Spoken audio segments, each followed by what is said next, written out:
these dependencies, all these pain meds, all these Right. narcotics from the pharma that are made from Moral character clauses, which often bar those with prior conviction. That have made it definitely a difficult process for Black business owners to even enter into the legal market of this. my personal opinion. When the Prohibition ended in 1933, they said he needed a new enemy to justify the budget. So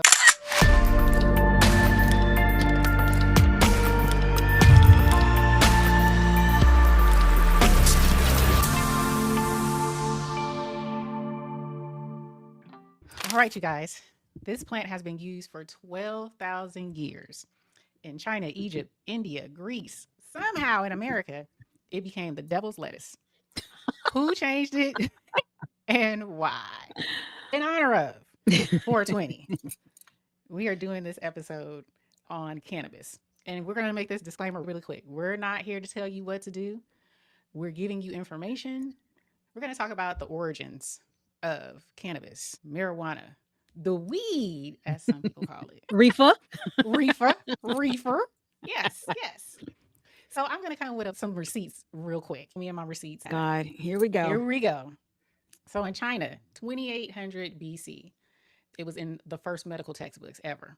In Egypt, 1500 BC, Ebers used it for inflammation treatment. Gut issues, y'all.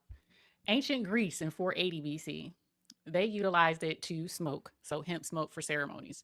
This wasn't your back alley drug. It was mainstream medicine. It was used for fabric, used for food, and spiritual practices. So just imagine 5,000 years from now, what if someone banned Tylenol and said it was invented by criminals? There's a little truth to that. But basically, that's what happened here. Cannabis was used for medicinal purposes, right? Correct. And in America, believe it or not, when we came to the Americas, hemp was required by colonial law in Virginia, Massachusetts, and Connecticut in the 1600s. George Washington grew it, Thomas Jefferson grew it, and the USP, which is the U.S. Pharmacopeia, listed cannabis between 1850 and 1942 as a doctor-prescribed drug. It was legal. They were using it for holistic purposes in America. Your presidents were growing it in their backyard. But they weren't, what is it? They weren't inhaling. If I remember correctly. I smoked, but I didn't inhale. Inhale. What is the purpose? Right? That's like, I'll have a Diet Coke. Really? No. No, if you're going to smoke it, inhale it. Exactly. But this is just the realization. And I didn't know this. I had no idea that it was actually legal in the United States at some point. Did you know it? I didn't. I mean, it was always that dirty little secret thing, somebody on the corner selling it, how they made it to be. The way we came up. Yeah, we came up. Yeah. You know, it was illegal. You know, Yes. you had little baggies and stuff, and you could get 20 years of life in jail if you got caught with it in your car. If you got pulled over and got caught with just a little bit of a joint, one piece of a blunt. And some people are still there behind that. Yeah. Yeah. So how did cannabis, the medical drug that doctors in America prescribe, turn into marijuana? Well, you asking me, or is it just a pregnant pause for the show? I'm asking you. How did we get there? How did we get from cannabis to marijuana? I mean, it really, if I remember correctly, how it was originally, what was it? Hispanics? Yep. Yes, they had it. And it was considered, like you said, they use it for their medicinal purposes or whatever they used it for. But then it became outlawed. And again, I know I'm kind of my quick and dirty kind of version of it, but it went from cannabis, then all of a sudden marijuana. Now, as you said, you can demonize it, and there you have it. It now becomes illegal, and they confiscate it, and you had to go to jail behind it. And again, this is my quick and dirty version of it, but that's basically how it was, or how it is, depending on the situation. From what I read, because I didn't know the extreme history of marijuana, it was more Mexican immigrants. There was a Mexican Revolution, I think 1910, something in the 1900s, and they were immigrating over to the Americas, right? They brought their recreational smoke, and suddenly it was a problem. Then they decided that they wanted to demonize it. I think it was in the 1930s. There was some propaganda that came out. U.S. officials, media claimed that cannabis was caused Black and brown folks to assault non-melanated people. That's how they ended up demonizing it. Then there was a movie that came out, and it was Ah, called Reefer Madness. There we go. Reefer Madness. And I hope you guys can see this. This is what the church put out. This was one of the posters that they utilized. This is what it says. It said, the love weed. They called it a love weed. And they said, women cry for it, men die for it. The burning question, adults only. Then it says down at the bottom, innocent youth, victims of a new sex craze. So that's what the church put out about reefer. And this is back in the 1930s. So that's when they started demonizing it from what we could research, which is very interesting.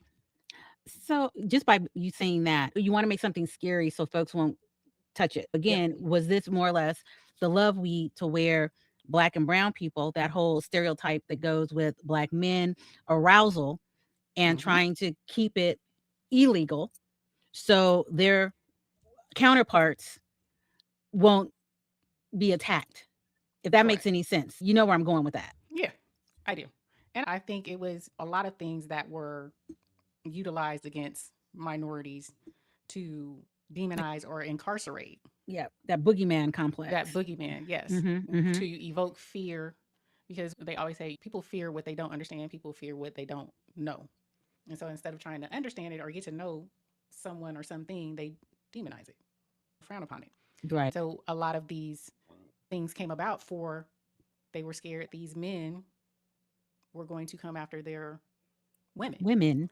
A lot of wars have been started, from my understanding, in history because of that very thing. Mm-hmm. So it's not hard to believe that a people class were incarcerated or demonized. This was used to incarcerate people. And in the midst, you take something that was actually utilized holistically and turn it into something dirty. There was a man, his name was Harry Anslinger. He was the first commissioner of the Federal Bureau of Narcotics. And in 1930, he held the position for 32 years, which is too damn long. That's just my personal opinion. When the Prohibition ended in 1933, they said that he needed a new enemy to justify the budget. So to keep jobs, we need a new enemy. So now, since alcohol is legal, they can't put people in jail for making moonshine. Jack Daniels can now be bought on the shelves.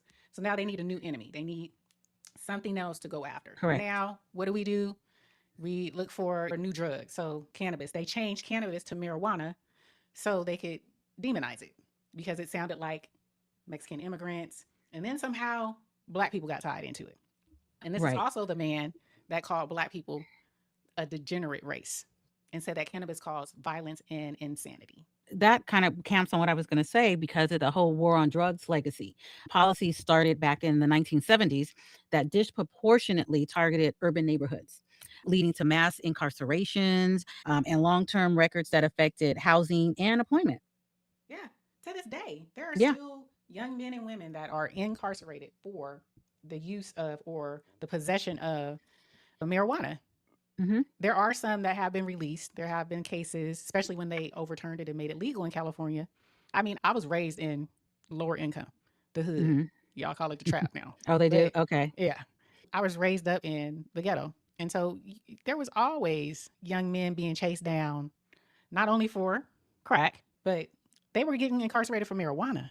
That was classified as a level 1 substance, which they put marijuana at the same level as cocaine and meth and all those things. But I've never Mm-hmm. seen anybody go off and off some people or kill some people on marijuana. No, it'd probably be just the opposite. I mean, they might cut in line at the burger joint trying Right. to feed that hunger. Right. Right. And that was basically it. It was more of a be cool, you relax. I mean, even Native Americans smoked. The peace pipe. Right. Kept Yeah. them cool. Don't they say the calmer head prevails? Keep you cool. Mm-hmm. I've never seen, I won't say never, and it could happen. They also used to call it the gateway drug. Remember Right. that? Yeah. Yeah. It was the gateway. If you If, smoke marijuana. if you're doing that, oh Lord. Right. What else you Opening gonna the do? gates for everything else. I was like, And oh no. right. You were told so many things. And even the church told you a lot of things too. Yeah, they did. They for sure did. But even before I even hit on that part of it, even back going to jazz roots, like in the early 20th century, you had cannabis was used on as a creative tool. You can relax, you open your mind, and dealing with the stresses of living in a segregated society. So Right. some of the reasons why people use it now There's some of the reasons why people used it then. Then. And then, like I said, you also circle back and talk about even within the church. But yeah, they had called, back when I was coming up, they called it the devil's lettuce. And I was like, what the hell is that? Yeah, they definitely did that. And, here we go with the emotional tax to all of that, the shaming, the unholiness. Yep. So then you have preachers or pastors or whatever you want to call them. They're over there preaching that this is not good. So you're like, yeah, amen, amen. But then you got people over there sneaking and doing it, That part. Yeah, it might have been a pastor doing it too, but that part we've evolved and we don't do it. And it's like, yeah, I don't think so. But Right. so back to that shaming part, instead of doing, and I don't mean anything that weed is laced with stuff. That's a whole nother thing in itself. But for the pure reason why it is here, then you're shamed in the church. So now you're going to go to synthetic pills and drugs to calm you, as opposed to using cannabis. So now the chances of being more addicted to opioids becomes more prevalent. So now you're going and asking the Lord to help you deliver from this. That's the part. So you demonize this holistic medicine plant, right? Mm-hmm. You get it taken off. You get it classified as a Schedule 1 or a Level 1 drug. That's just as bad as crack, meth, and cocaine. Uh-huh. But then you go ahead and then you allow pharmaceutical companies to prescribe narcos, oxycodone, all these other types of drugs that cause opioid problems, cause, all these dependencies, all these pain meds, all these narcotics from the pharma that are made from chemicals. They may be plant derived, but they've been synthesized. They're synthetic, which is harming your organs, your liver, your kidneys, your pancreas, all that stuff. And you can argue that smoking marijuana could possibly hurt your lungs. I'll give you that. But you create all these other drugs that cause so many other problems in society, and people allow that. So that's not talked about. That's not preached about. I have yet to see any preacher talk about opioids and stop overdosing or taking your Tylenol, these 500 milligrams of ibuprofen or these 1,000 milligrams of ibuprofen. Right. But they were quick to talk about marijuana, alcohol, but you leave out the drugs that the doctors prescribe. You leave out the drugs that are over the counter. Right. They're now saying it now, but they weren't back then. No. And we're not discussing necessarily alcohol, but when everybody's doing, what is that, communion? Granted, it's symbolic with the grape juice, but it's still, what were you drinking? You were drinking alcohol. They were giving you wine, especially in the Catholic Church. They were giving you wine. Yeah, I was Catholic once upon a time. They were doing wine.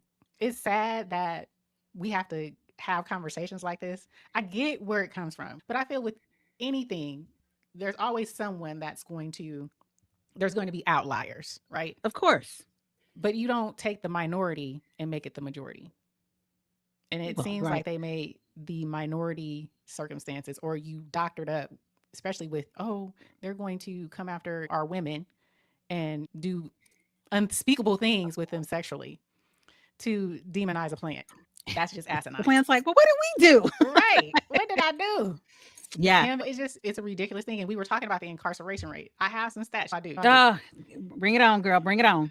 With Nixon and the war on drugs. Nixon in 1971, he declared the war on drugs. The incarceration rate, 300,000 to 2.3 million after the war on drugs were incarcerated. Black incarceration rate, 600 to 1,800 per 1,000. So that's per capita, right? Between 1970 to 2000. That's a lot of Black men and women. The white rate, same period, 103 to 242 per 1,000 per capita. Yeah. I just had to sit with that.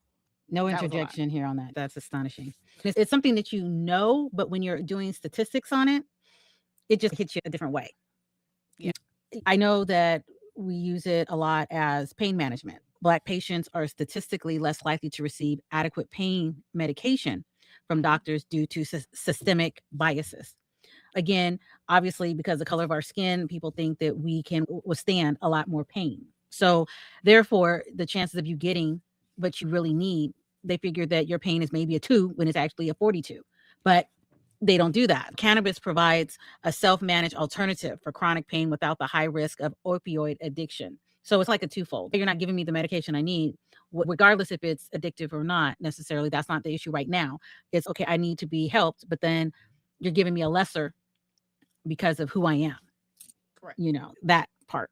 That's true. And to your point, a lot of times because we are so used to that treatment, a lot of us just go in there and okay, you don't want to prescribe it to me. We don't advocate for ourselves. When they ask us what our pain level is, we downplay it because we've been conditioned to downplay. Oh, it's not as bad. Oh, I'm okay, but you may be in excruciating pain.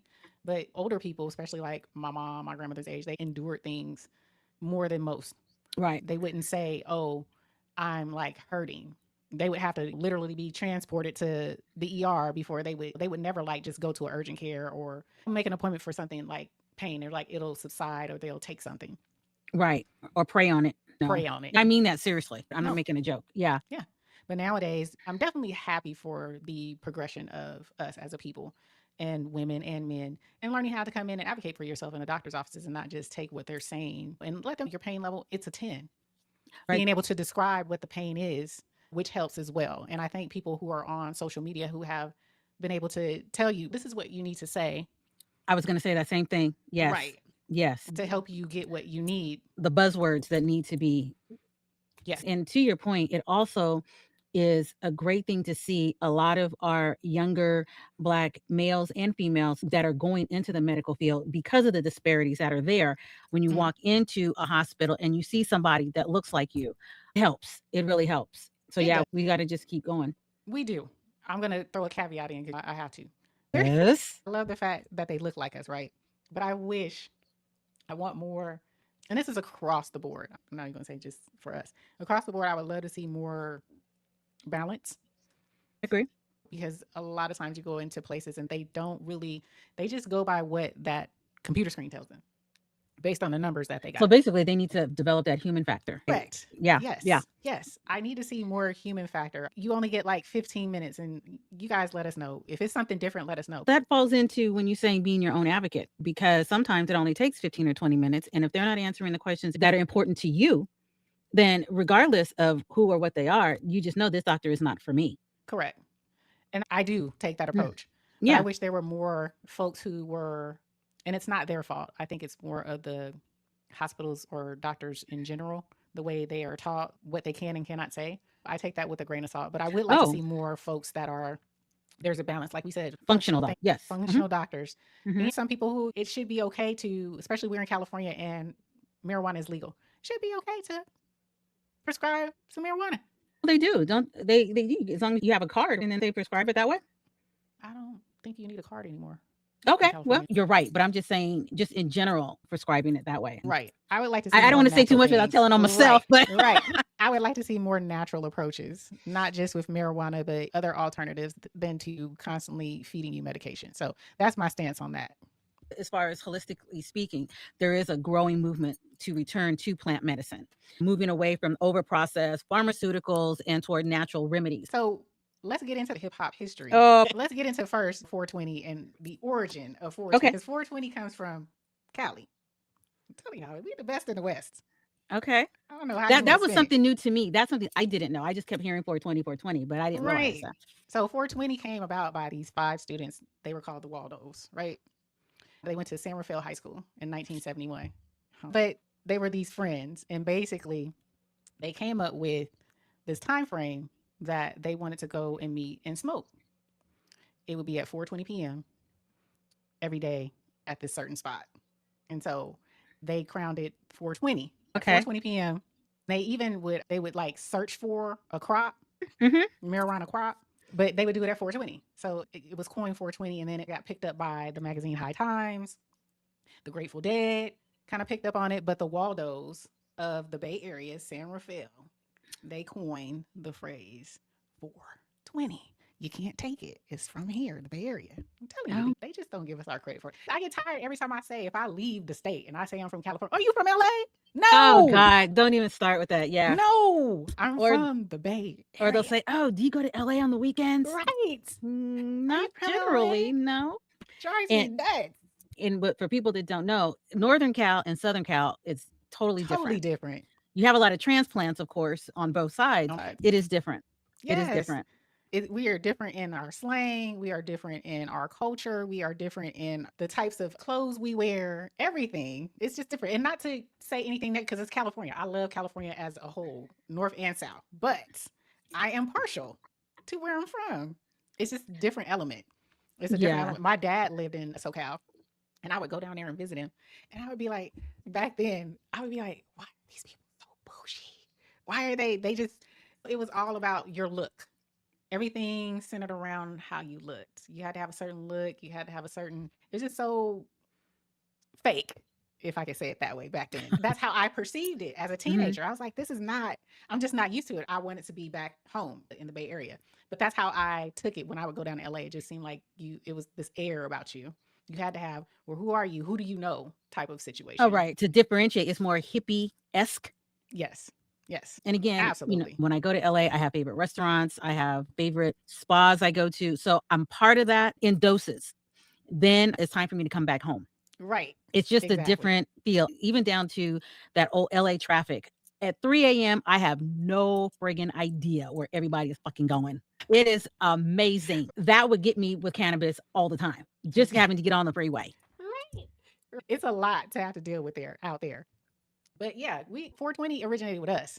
It Yes. originated with us in the Bay Area. Even the Grateful Dead back in the 1990s in Oakland, the Dead Show flyer created April 20th as a holiday. Oh, you giving Oxford, real stats now, I'm boy. giving stats. Wow. Okay. It's even in Okay. the Oxford English Dictionary, officially added Uh-oh. 420 in 2017. The Waldos have the postmark letters, Are they 420. still, is any of them still around? They are actually still alive, all Oh, 5 of wow. them. Yes. Yeah. I wonder why. They still trying to find the weed. Yeah. Yes. So it's Now, 5 teenage boys from California who failed to find the weed, accidentally created a global holiday that is most Californian thing that we've ever heard. The 420. you 420, know what? y'all. But I would say within the last maybe 5 years, I always say 5 years, magic 5 years, that I've heard about it. I haven't grown up knowing about this. Yeah. Oh, when the Waldos did, yeah. I didn't realize it until they legalized it. Okay. The whole thing. Like right now, there's probably a spot in San Francisco, Oakland, everywhere, and they posted up smoking in this park. It's usually a big to do. So Oh, I I'm didn't know sure. it. Yeah, I'm I sure didn't know it until they legalized it and they made a that would day, an make actual sense. like day out of it. So That would make sense. Yeah. I just knew of the weed because of Of course you did. right. I came from the era of the weed. Oh I'm boy. sorry. Okay. Dr. Dre, the Chronic. Come on Oh. now. Oh, okay. You gonna start humming out of some bars now? No, I'm not gonna do that. Thank God. All right. Southern California gave us the Chronic. There you go, SoCal. There you go. You gave us the Chronic album, okay, with Dre, Snoop. We gonna get that to y'all. All right. But like she said, the Timbs, the baggy pants. It was prominent in the mid '90s. The hip hop, everything was talking. They were talking about smoking on some weed in some form or fashion. It was in pretty much all videos. Oh yeah. One of the things I'm thinking about too is we're talking, no, we're going back and forth, but then also like on a serious note, as cannabis becomes like a multi-million dollar legal industry, but there is also a growing movement to ensure Black entrepreneurs aren't locked out. Different ones that I've talked to that have tried to start or in the process of starting their own cannabis business, the fees, they've actually had to get sponsorship by other means to help them get into the business that now on ironically that they're locked out. There's a lot of barriers like high licensing fees Mm-hmm. and moral character clauses, Mm. which often bar those with prior convictions. That have made it definitely a difficult process for Black business owners to even enter into the legal market of this. And that's You the know, problem with it. And I'm glad you brought that up because you demonized it, sent a lot of people to jail for it, incarcerated. mm-hmm. Again, look, it's now legal, and there's the people who know how to market it. They know about it. They're still being pushed out. So Still, the elites, yeah, it's still the elites able to capitalize on something that used to be illegal. So for now, sure. yeah, they have taken it over, and it's still harder. They can't find people Constantly moving the goalpost, if Yes. you the proverbial goalpost. But one thing that is happening, there's some states that are implementing programs to prioritize licenses for people from disproportionately impacted areas. So there is help I guess along the way, though the success of these programs is still a major point of debate. Yeah, So because it's hard to get into. There's not a lot of funding. mm-mm. And then when you do, unless you have something that stands out, a lot of the people who have capitalized on businesses is not the businesses that you see, not the cannabis places, right? They go Mm-hmm. through a lot Mm-hmm. legally too because it's federally as opposed to state because it's still federally they can't there's a lot of things they can't do. Yeah, I was going to say that. It's not Mm-hmm. as easy for these canneries either, these cannabis places either. They have to compete with how close one is with them, how they're going to charge, right? How to keep people coming to them to get business, to keep a revenue. And then you look at the people who are making money, who are the ones that are trying to utilize it scientifically, who are creating innovative or biohacker types of ways to use THC or CBD, Mm-hmm. or the different strands of it, and how to use it in holistic ways or medical ways. Those are the people who are getting venture capital money, because they're not just a cannabis store. Right. It's still hard to get into and still make money. They're not making it easy. But the cannabis stores that are out there, you can't say that a good percentage of them are owned or operated by minorities, which you would think that they would be. But by this being 420, there's a couple of associations that are trying to, on this particular day, they go to expunge, clearing some of the records for those with nonviolent cannabis offenses. And as far as ownership, ensuring the communities most harmed by prohibition are the ones profiting from legalization. Now, again, I don't know if that's even a true thing that's actually happening, or that's just fancy verbiage. But that's also supposed to be, while you're finding your crop, this is what's supposed to be happening on 420 as well. Interesting. Yeah, They should it's be a doing lot that all year round, though, not just you on would 420. you would think, but Yeah, don't make it some type of symbolization. Just, I feel that everyone who went to jail for some type of minute traffic citation, and they checked their car, and they went to jail for, what is it, a little bag of marijuana or a roach in their ashtray, and they doing so many years, they should be at the top. They should be freeing those people. That's just my personal opinion. Yeah. Especially out here. Yeah. Especially out here. You should at least, that shouldn't just be on a holiday or some civilization. You should be doing that every day. Yeah. Well, that was called the Green Rush Equity Gap that I was explaining. Let's talk about the science of it all. I wanted you to talk about this, Dr. Africa. One of the things that Dr. Africa, RIP, that talks about the carbon connection with us, and in that it's because Black people are carbon based with melanin. That's another form of it. And they have a natural magnetism to carbon based plants. So which that's what he said? Yeah, I didn't know that. And it's like the vitamin trap. He insisted that the church encourages, not trying to get on the church, but the church encourages vitamin supplements made in labs while shaming the sun-grown medicine. He calls this nutricide, which also is the name of his book when he goes into more in-depth topics and talking about that. What is this book called again? I'm sorry. Nutricide, NUT, okay. And the killing of a race through the removal of natural ingredients. That was the thing. He also talks a lot about rhythmic healing. He revealed that deeds that the church calls shameful, like rhythmic dancing, and I know this is a little bit off topic, but adjacent, rhythmic dancing or trance states are actively biological resets that clear the lymphatic system and reduce cortisol. When you said rhythmic, are you talking about, what would the church call that? Would they classify as praise, maybe praise dancing? Okay.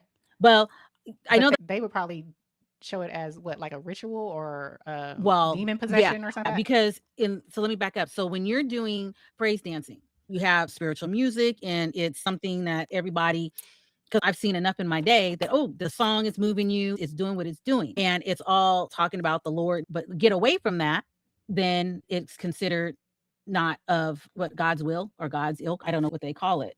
But when you're not doing it in the name of the Lord, it's all or nothing. Say that you're being possessed by a demon. Yeah. I don't want to say probably, but probably. Yeah. Come on. There's issues with yoga in the church that I used to go to. Yes. And I'm like, what's wrong with that? Oh, that's the devil.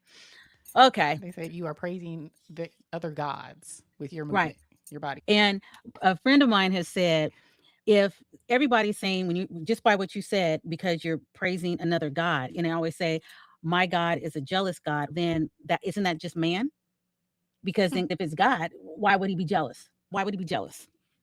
That's a man thing, and he's above that. So that's emotion, you're saying? Yeah. That's interesting.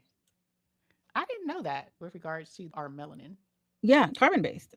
Yeah. I'm gonna research that. And by all means, because I don't remember his book verbatim, but it's very interesting. Some of the things he said, and you can find him on YouTube. He's got several videos out.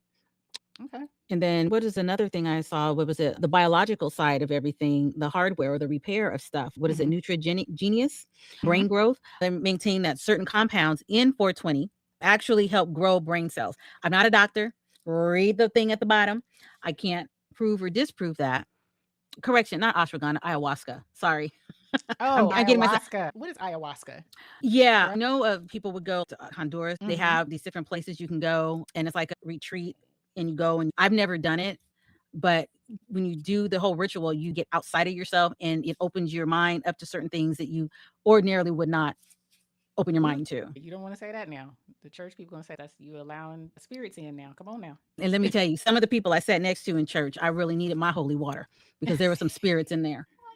You touching on some deep things now. Yeah. Then what do you call it when you're in church and all of a sudden you get the Holy Spirit? What is You get that? the Holy Spirit, the Holy Ghost. Yeah. And the poor ushers and the deacons, they got to go curtail. Hold You can you. take a few laps around and here you go. Then after you start that, it's on cue because you got the person on the drum. And then you could feel the momentum going. Right. So what is that if that's not some sort of a ritual? Because they do I it mean, every Sunday. you hitting on something. You hitting on something. Was How you no. gonna demonize one, but then you doing the same thing over here in the name of the Lord? Y'all, let us know in the comments what you think. We love conversation. We love dialogue. I wanted to talk about this real quick. There's different strands. Right. I come from the era, and I didn't smoke a lot, so my smoking days ended pretty quick. And I think because I was probably dealing with some strand that caused paranoia issues. And I also had a hygiene thing. Excuse me? What I mean by this. Excuse me? Okay, let me explain what I mean by that. Yeah, please do. Back then, you used to pass the blunt, right? Pass it. You be with But multiple people. puff, right? puff, pass.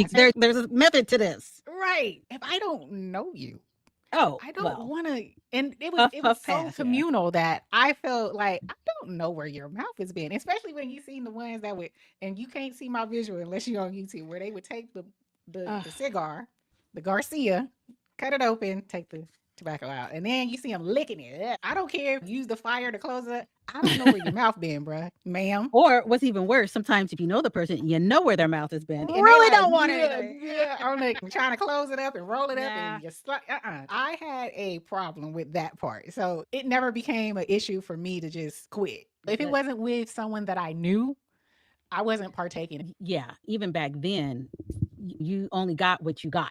That's why I didn't do it back then, only because I would hear everybody would do it and then they get hungry and they go to sleep. Right, get the munchies. Yeah, and I was You like, getting up Jack in the Box late night. what's the best part? What's good about that? No, really. So that just was never a thing that I was interested in. Now, when I would go places, like you said, the different strands, you almost have to be a chemist. You walk in those places, they will rattle stuff off, and I would be like, "Oh, can you put it on a third grade level? Because I have no idea what you just said." They talk about sativa, indica, the hybrids, and then you have the edibles, the infused drinks. It's just so many different ways people cook with it in their butter and their oils and all that stuff. So it's gotten very elaborate to where it's like, huh? What? Oh, yeah. Okay. Yeah, that's one place I couldn't even put in an application. They'd be like, "Girl, bye. Okay. You can check the IDs, but that's about all you gonna do." There's so many different uses. There's so many different ways. If you want energy, if you want creativity, if you want relaxation, if you want stress relief, if you want balance, there's different ones for different things. Oh, yeah, focus. I know when I was working on my taxes, when you have a business and you got other stuff, you got to really focus. I was getting it all together just to give to my accountant. Man, all I needed was your expenses, profit and losses. I had document after document. I had too much stuff for the feeder. Laser focus. Yeah. So you have the Adderall one. Oh, I was locked in. I just kept on going. That's the one thing you'll see out here. You'll see some of everybody in a You'd be cannabis surprised place. at people. Yeah, I have, and I can't say where I worked, but there was a chief. I'm just going to say that a chief. It could be chief executive officer, chief financial officer, chief operation. It was a chief, but he would let us know. That's what he did when he got home. To wind down, he would have an edible and a nice glass or something. So you got CEOs of companies. You have lawyers. You could see some of anybody going in a cannabis place. But they don't make it feel like it's a seedy back alley kind of thing. For those of you, they say if you walk in there bright, it's just everything. And it's just, okay, where do you start? Unless you know where to go, you're just standing there. Holy moly. What the hell? Exactly. I don't deal with the paranoid ones, because back in the day, you didn't know what you was getting I didn't. and smoking with friends. But now, the times that I have gone, it's more so for sleep. Yeah. There's some pretty good ones that I have. They're like edibles, like gummies, candy, and take a little, like a bite of it. Yeah. That's all you Have need. a most peaceful sleep. Yeah. Peaceful sleep. Don't wake up groggy. You wake up Mm-mm. refreshed. And then sometimes dealing with older parents, in all sincerity, it stretches your nerves to the Right. last nerve. Right. So you prepare, you take a bite before you go to see said parent, and you can deal with it. Exactly. You may do. Exactly. That would be more of your indica.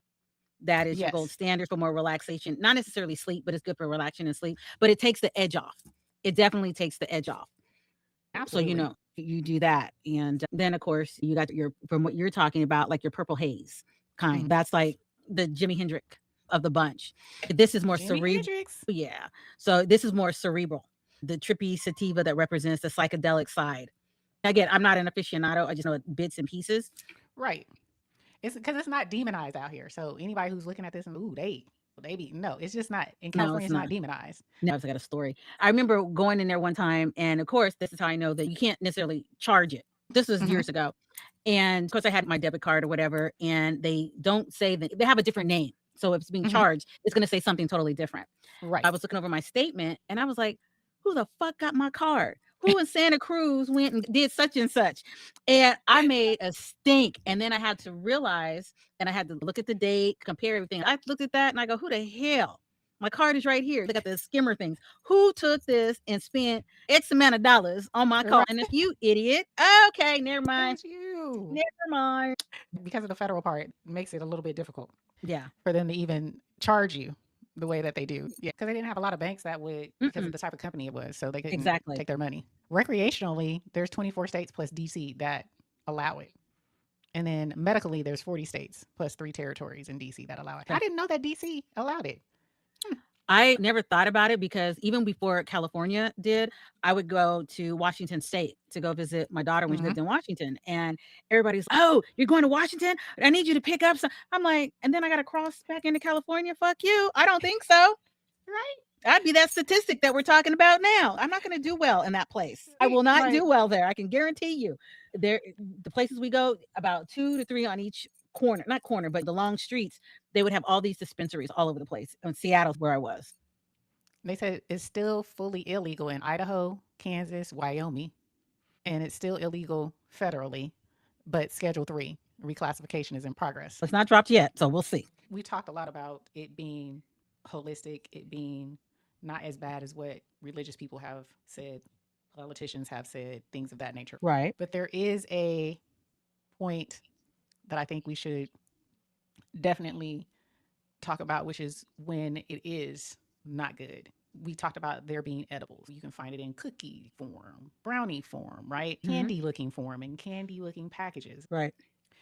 There are some instances where people have accidentally cooked these baked products and took them to work, and people have gotten sick. Oh, wow. Okay. There are instances where parents have accidentally made brownies or cookies or cakes or cupcakes with infused I've heard pots that. and Yeah. taken them to the schools, and children have gotten sick because their little bodies can't handle that type of strand of marijuana or the infusion of the marijuana. Right. So there are instances where you really need to be careful, You and do. You, especially if you have children or you're dealing with children and you partake or indulge in edibles and things of that nature. Because, like we said, they have infused drinks, they have infused coffees, teas, butters, oils. You can cook with certain things that are infused with cannabis. But if you have children or you're dealing with children or even elderly people, because their bodies can't handle it sometimes either, right. if they've never utilized, right? Correct.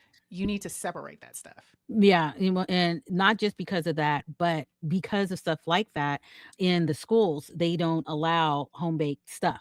Yes. So if it's not from a store, wrapped beforehand, prepackaged, they won't allow that. Yes. I understand that because they have had Correct. those instances. And it's more so, I wouldn't say school, or say, for instance, your kids are in soccer or football or whatever type of, and you guys have parties and you ask people to cook. There's been instances of things like Yeah. that. Yeah. So it's not, that's outside of the school, or a birthday party where you accidentally utilized Yeah. something infused for the birthday for the kids. Or the cookout. Exactly. Exactly. And so, or Yeah. it's even been some people have accidentally brought that stuff to work too. Every once in a while I'll hear stories about that. Yes. You are immediately, even in California, you will lose your job. Accident or not, you will lose your job, even though it's legalized out here. You're Yeah, putting people but in danger. yeah, you're in a territory that is not.